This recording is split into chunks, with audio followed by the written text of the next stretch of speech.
नमस्कार दोस्तों, मैं Om Prakash Goswami education to all YouTube channel में आपका हार्दिक स्वागत है। इस वीडियो में हम अर्धवार्षिक परीक्षा यानी half yearly exam 2022-23 class 7th Hindi का पेपर हल करेंगे, जो कि 80 मार्क्स का और 2.5 घंटे का होता है। इसमें सबसे पहले कुछ निर्देश दिए गए हैं, आप पढ़ सकते हैं, देख सकते हैं। पहला प्रश्न, जिसमें एक अपठित गद्यांश दिया गया है और जिस पर आधारित एक एक अंक के 5 MCQ टाइप प्रश्न पूछे गए हैं। दोस्तों, अपठित गद्यांश को हल करने के लिए हमें सबसे पहले अपठित गद्यांश को एक बार जल्दी जल्दी पढ़ लेना चाहिए और उसके बाद पूछे गए प्रश्नों को पढ़ना चाहिए। प्रश्नों को पढ़ने के बाद फिर से एक बार अच्छे से अपठित गद्यांश को पढ़ेंगे तो हमें प्रश्नों के उत्तर मिल जाएंगे। इस तरह से हम अपठित गद्यांश एवं पद्यांश को हल कर सकते हैं, सही आंसर खोज सकते हैं, पता कर सकते हैं। ये अपठित गद्यांश है जिस पर आधारित प्रश्न है। गर्मी के इस प्रकोप, अपठित गद्यांश है, गर्मी के इस प्रकोप से अपने आप को बचाने के लिए मनुष्य ने उपाय खोज निकाले हैं। किसने उपाय खोज निकाले हैं? मनुष्य ने। साधारण आय वाले घरों में बिजली के पंखे चल रहे हैं जो नर नारियों की पसीने से रक्षा करते हैं। अमीरों के यहाँ वातानुकूलन यंत्र लगे हैं। वातानुकूलन यंत्र यानी AC, एयर कंडीशनर। समर्थ जन गर्मी से बचने के लिए पहाड़ी स्थलों पर चले जाते हैं और ज्येष्ठ की तपती दोपहरी पहाड़ की ठंडी हवाओं में बिताते हैं। प्यास बुझाने के लिए शीतल पेय हैं। बर्फ और बर्फ से बने पदार्थ ग्रीष्म यानी गर्मी के शत्रु हैं, शत्रु और लोगों के लिए वरदान हैं। ये था अपठित गद्यांश। अब इस पर आधारित प्रश्नों को देखेंगे, उनके आंसर देखेंगे। गर्मी के प्रकोप से बचने के लिए किसने उपाय खोज निकाले हैं? तो मनुष्य ने। अमीरों के यहाँ क्या लगे हुए हैं? वातानुकूलन यंत्र यानी एयर कंडीशनर। समर्थ जन गर्मी से बचने के लिए कहाँ चले जाते हैं? पहाड़ों पर। अगला प्रश्न इसी अपठित गद्यांश पर आधारित। गर्मी में प्यास बुझाने के लिए क्या पीते हैं? शीतल पेय यानी कोल्ड ड्रिंक्स। गर्मी में आम लोगों के घरों में क्या चलता है? पंखे। अगला प्रश्न एक अपठित पद्यांश है जिस पर आधारित एक एक अंक के 5 MCQ टाइप प्रश्न हैं, 5 अंक के।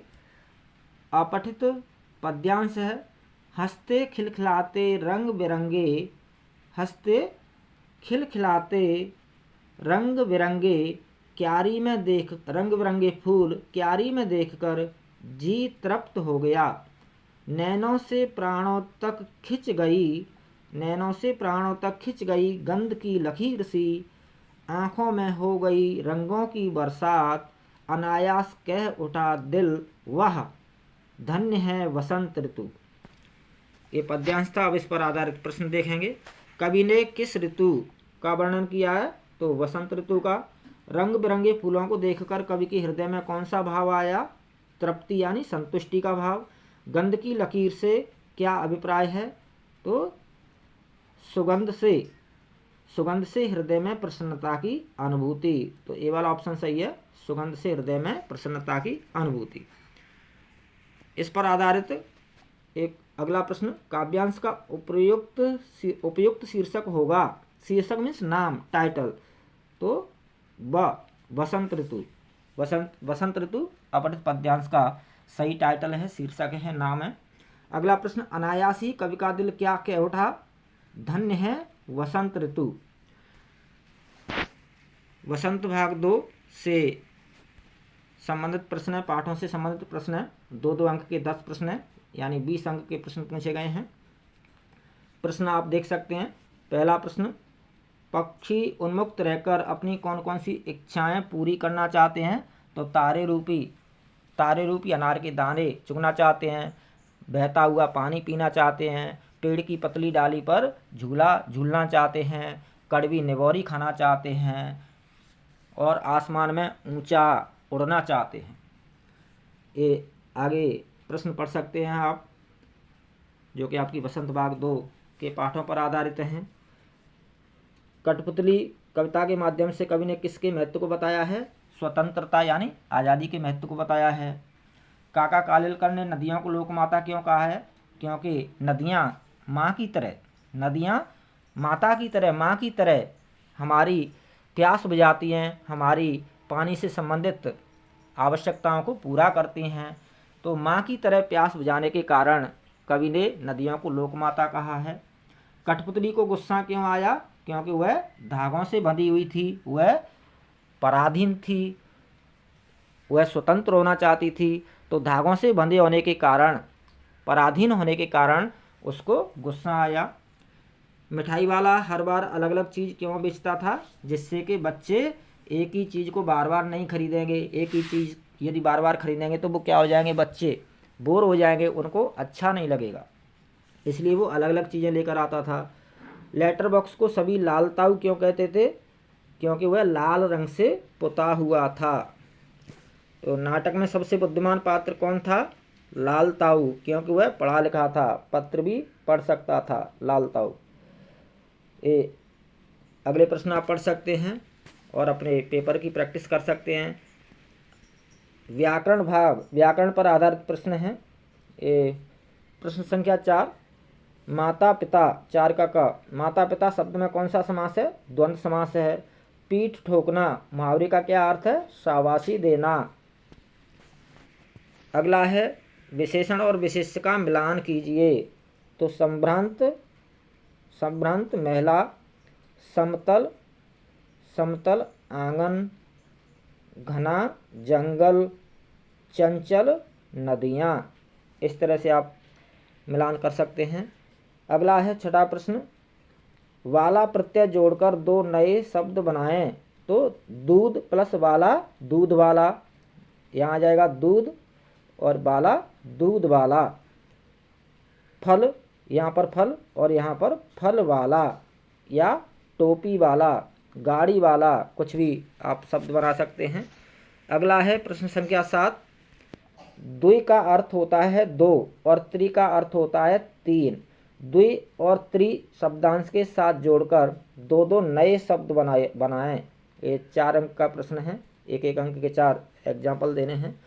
तो द्वि प्लस वेदी, द्वि प्लस वेदी शब्द क्या बनेगा? द्विवेदी। द्वि प्लस रंग, द्विरंग।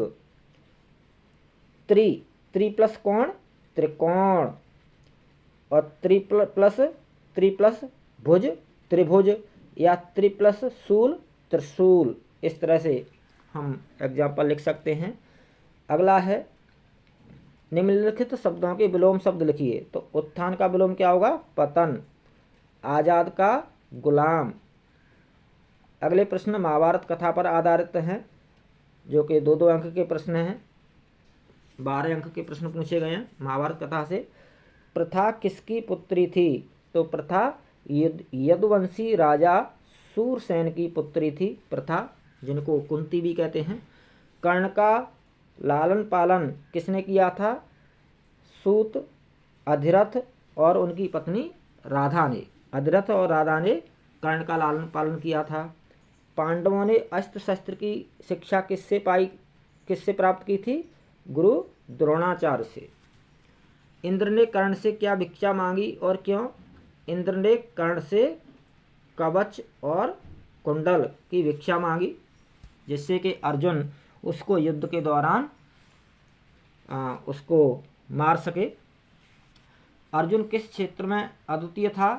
धनुष विद्या में, यानी तीर चलाने में अद्वितीय था अर्जुन।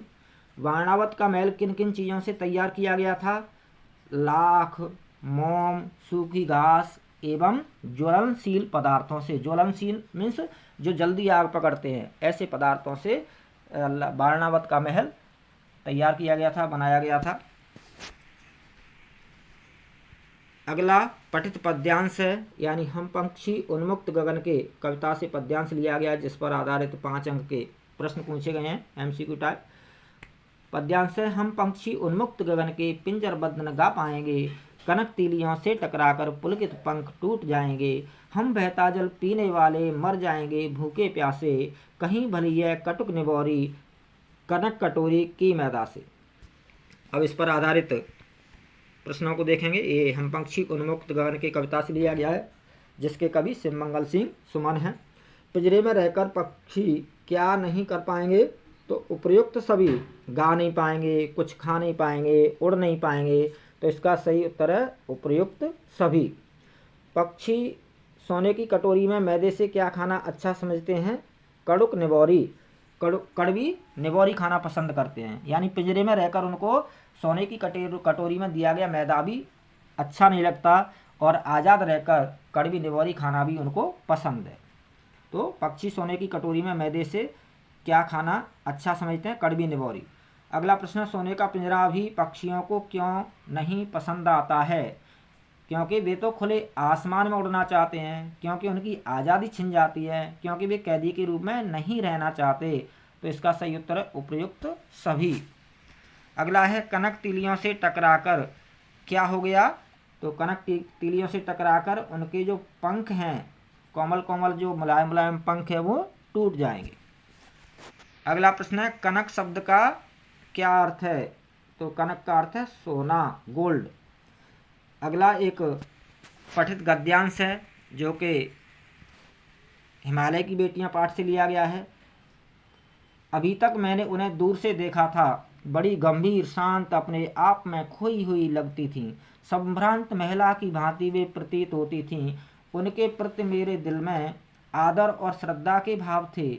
माँ और दादी, मौसी और मामी की गोद की तरह उनकी धारा में डुबकियां लगाया करता।